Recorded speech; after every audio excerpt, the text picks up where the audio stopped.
Alors que les circonstances de la mort de Rémi Fraisse commencent à s'éclaircir, on s'interroge sur les forces de l'ordre.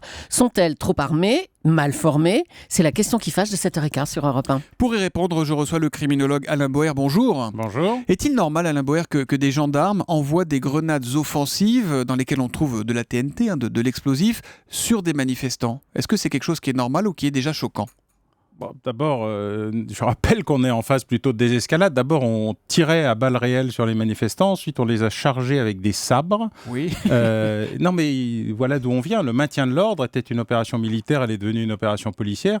Et donc, la désescalade fait qu'aujourd'hui, on tire avec des armes moins létales, mais elles ne sont pas non létales. Elles restent dangereuses. Et toute grenade, ça fait 1000 ans que la grenade a été inventée en Chine, nécessite de la poudre noire pour exploser. Et je précise d'ailleurs que les grenades offensives sont les moins dangereuses. Ce sont les défensives qui sont les plus dangereuses. J'entends votre mise en perspective, mais il y a eu mort d'homme quand même. Oui, elle est hélas réelle, mais relativement rare. Les deux précédentes datent de Vital Michalon dans les mêmes circonstances sur le site de la centrale nucléaire de Creys-Malville il y a 40 ans.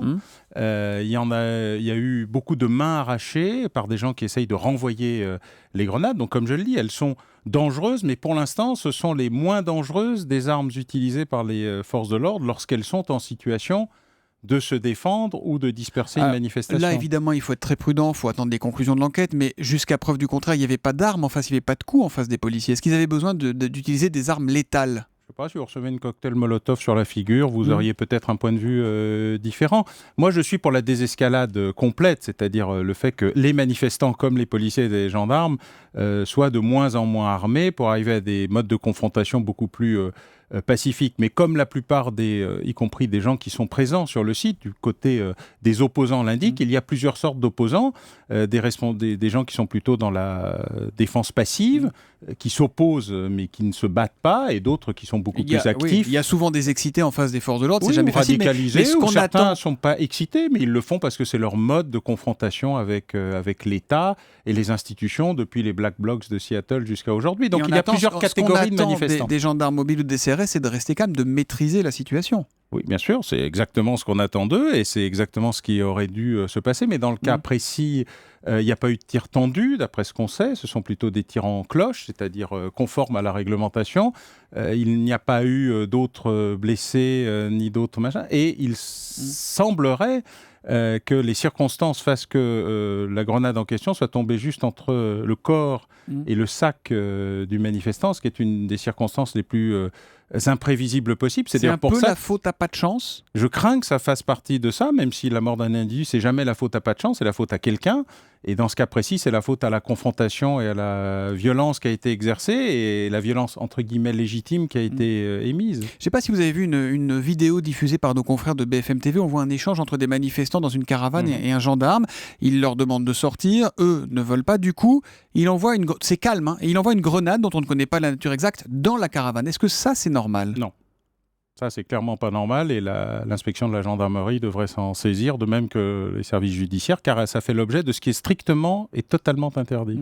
Ces policiers, ces gendarmes, et j'en reviens à la question qui fâche, est-ce qu'ils sont assez formés pour se servir de ces armes qui peuvent être mortelles ? Est-ce qu'aujourd'hui, il y a un problème en amont ou pas ? On leur reprochait beaucoup le tir tendu qui a quasiment disparu et c'est plutôt une bonne nouvelle, c'est-à-dire le tir à hauteur d'homme, ce qui amenait un double processus. Le premier, c'est de recevoir le projectile et le deuxième, c'est l'explosion du projectile. Donc il y avait un vrai danger. Le tir tendu, c'est je vous mets dans le viseur, c'est ça ? Voilà, exactement. On tire en cloche ou on tire à ras du sol, mais pas à hauteur d'homme. Non, je crois qu'il y a eu une vraie désescalade et en même temps, il y a une sorte de désinhibition. C'est-à-dire que le fait que l'arme apparaisse comme non létale alors qu'elle est simplement moins létale amène à une facilité d'utilisation plus grande. Donc ça, il faut peut-être le rappeler aux forces de l'ordre au moment de la formation. Oui, ça a été fait d'ailleurs en 2011, il n'y a pas très longtemps, par l'ancien ministre de l'Intérieur Claude Guéant. Je crois qu'il faut le rappeler systématiquement et tout le temps, ce que le ministre de l'Intérieur vient de faire d'ailleurs, ce qui relève plutôt d'une bonne méthode, pas seulement la suspension, mais la réévaluation du mode d'utilisation. On l'avait fait pour l'inspection générale dans la police et pour dans le taser, la gendarmerie. c'est-à-dire les armes à impulsion électronique qui, elles aussi, posent des problèmes parce qu'elles ne sont pas non létales, mais juste moins létales. On entend un mot dans certaines bouches de politique, c'est le mot bavure aujourd'hui, Alain Boer. Est-ce que c'est une bavure, la mort de Rémi Fraisse ? Je pense que s'il y a une bavure, c'est plus ce qu'on voit dans la caravane montrée par vos collègues que ce qui s'est produit. C'est un drame, mais je ne crois pas que ce soit une bavure. Et on laissera la justice enquêter et faire tirer ses conclusions. Merci Alain Boer d'être venu en direct sur Europe 1 ce matin. Je rappelle que vous venez de publier chez First Le terrorisme pour les nuls, coécrit avec Christophe Soulez. Et je vous rappelle qu'à 8h20, c'est le ministre de l'Intérieur, Bernard Cazeneuve, qui viendra s'expliquer sur cette affaire face à Jean-Pierre Elkabbach. Merci et bonne journée.